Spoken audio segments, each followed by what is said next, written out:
Hello and welcome to our next video blog. I thought it would be good to carry on talking to Andy Serkis about some of the fun and games we had during our first block of shooting.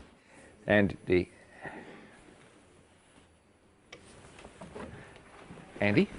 where is he?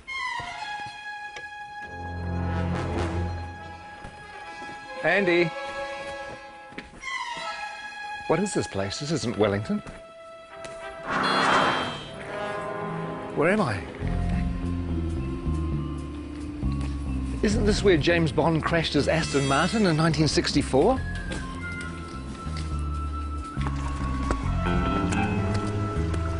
And isn't this where Red Grant trained to be an assassin at the beginning of From Russia with Love?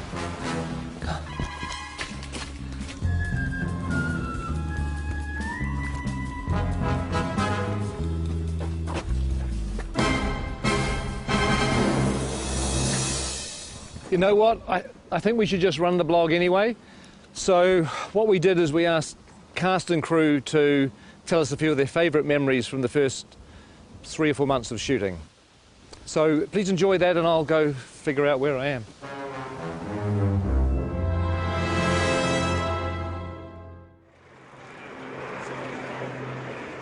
What are the things that stand out for you the most from the first block? I think for me my favourite stuff we've done so far has been Gollum's cave. Was that precious? The way that Pete did that scene, it felt like I was watching a play. It was sort of like you could just sit back and watch these amazing guys do their thing. Him and Martin together were fantastic. It was really cool. Trying to get back into the head of Gollum. I don't know if I ever told this, but it felt like kind of doing an impersonation of a character that I played Yes. a long time. It was weird because it was like, you know, having to re-own it again.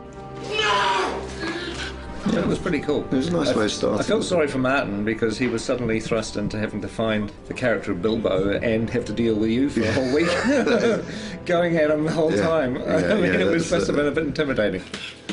Blazes and splashes. That's a meaty mouthful. Yeah. It's going to be a good movie. Check it out.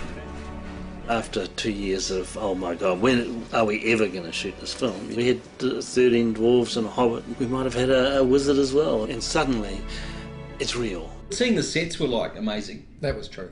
I mean, coming to Bag End for the first time and walking through. That was our first day, wasn't it? It was, first day on the job. That was amazing.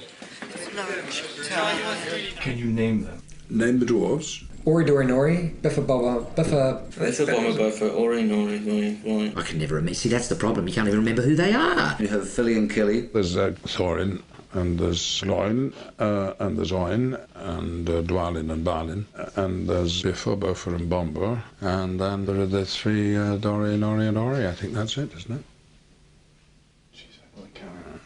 I think so. 13 Dwarves is one of the reasons why I dreaded The Hobbit and why I really didn't think I was going to make it for such a long time. But the irony is it's turned out to be one of the joys of the film. Oh my God.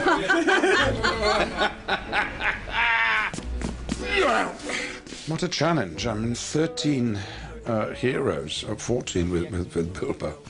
They all have to be differentiated in a way that isn't necessary in the book, but if you keep seeing them, you want to know who they are and specifically and what their attitude is and why they're on this journey. We need to move now! Come on! Some of the best memories were getting the dwarves ready. Everybody has helped these actors kind of find their way through lots of rubber and lots of hair. Walking through Weta and getting to see our designs and going, actually, God, I look amazing. I look the most amazing of anyone. That was probably the best day, wasn't it? Mm-hmm. Yeah. When you all said, gee, Jed's amazing. That's an amazing We design. did, yeah. Some of them actually look pretty bad before they get into the prosthetic. Some of them, in fact, for some of them, a prosthetic is making them look better, to tell you the truth, which says something. Mark Hadlow, for example, springs to mind. I have this lovely bit down here, and then this moustache that comes up here. I look stunning. I should be in centrefold. One of the things that quite early on we discovered was that Mark Hadlow likes to dress up in costumes, mainly sort of military type things. And the really weird thing about his sailor outfits is that below the waist, nothing. But again, you know, he's a nice bloke though. A little bit to cut. A little bit to cut. One of them doesn't have to wear a beard. Yeah, well, we're all very, very jealous of that. Actually, he is the Aidan Turner. He's the sexy dwarf. I don't even think he's got a beard, actually.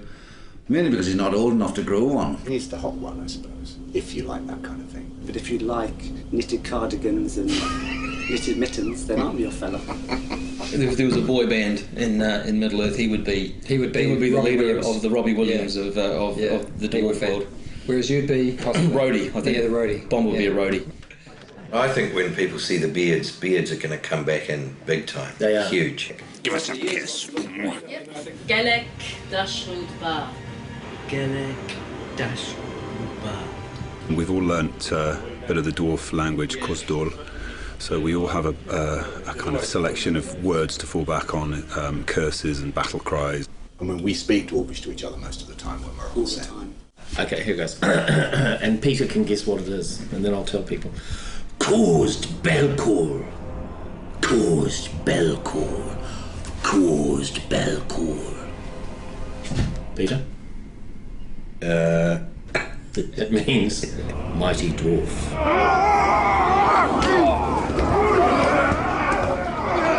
We had Troll Show. Well, you got to do all the fun stuff in Troll Show. Yeah, we did.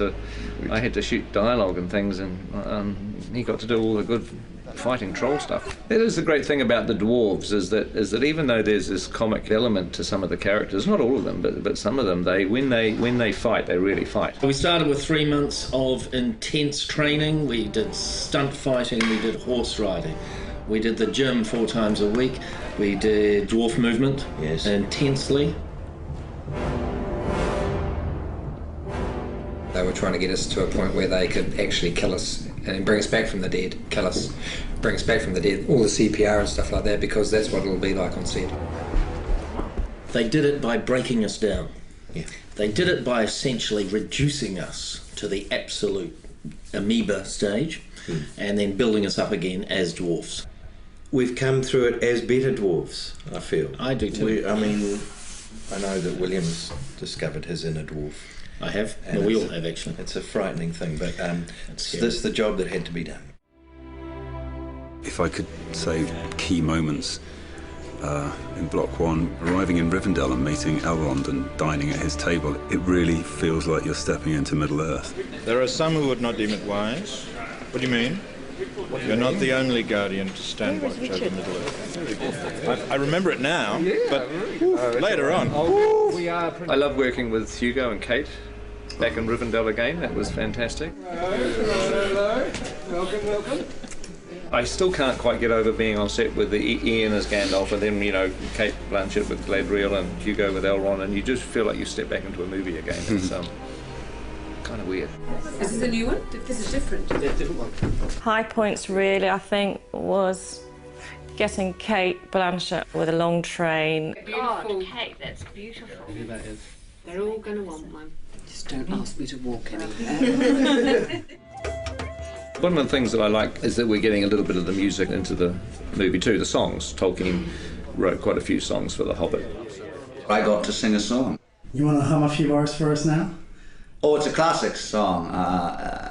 It's after sort of Cole Porter and Gershwin, that type of thing. There's an inn, there's a merry old inn beneath an old grey hill. He squeaked and soared and quickened the tune while the landlord shook the man in the moon. It's after 3, he said. I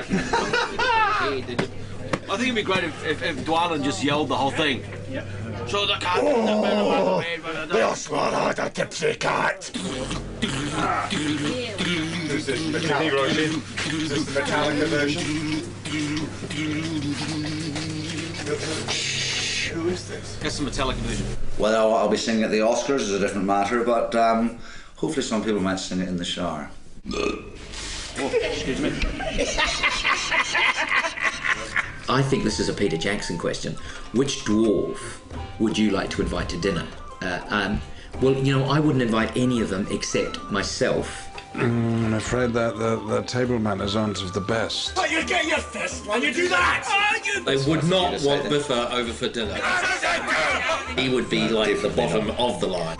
Ori, because he'd be very polite. Excuse me. Well, it'd be me, obviously, because I'd cook. Stephen Hunter does pretty well with a bad table manners. He just eats so much. Have you seen the size of him? I mean, oh good lord. He's enormous. I've tried to talk to him about cutting down his cholesterol and his butter intake. I don't think you'd invite Norrie because he'd steal all the silverware. You'd never invite Graham McTavish because he would sit there and glare at you and show his forearms all night. Dwallin's a real warrior. When he parties, he goes completely mad, like so many Scottish people. Here you go. Well, the words kettle black calling pot come to mind. I don't think you'd invite any dwarf to dinner, actually. I wouldn't have them all together, though. Not 13, maybe a couple at a time.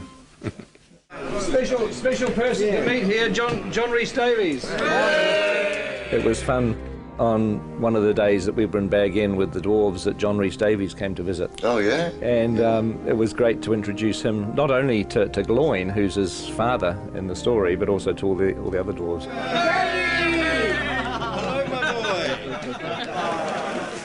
It's just like coming home to family.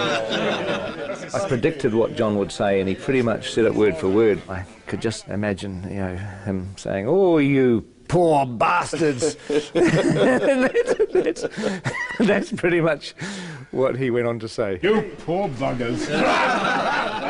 When he gets you running up the hill in full armour, you'll enjoy that. But you are going to be spectacular. And you'll be chased by women all around the world. but only if you're in costume and makeup. Okay. All right. We've been here since January the 13th. So what is that, 5 months? And we haven't even scratched the surface. Who are you doubling, Pete? Hey, I'm doubling Stanley Kubrick. One of the biggest moments was when we all put our gear on and we all stood together, sort of looking around at each other into the characters' faces. To stand in a circle and look at the guys that were going on the quest, I got a real tingle up my spine. Lovely, thank you, that's terrific. I think we can check the gate on that.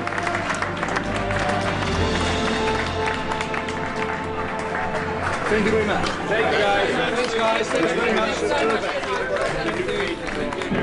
Thank you. Bittersweet moment, but it's time to leave. Hasta la vista. Then driving off. I'm waiting for somebody, sorry. It could have been you. I know. Just go. Oh, really? Yeah, just go. We've had enough. Go. Are you wrapped? No, I'm not wrapped. They're keeping the good people. Okay. Oh, hey, Go again, we'll go hey. now. Hey. Okay, we'll go now. It's a bittersweet moment, but it's time to leave. Hasta la vista. Well, I hope you enjoyed that. I don't know whether there'll be any more because I have to find New Zealand, which I've lost. I think it's over here. Who is that odd little fellow?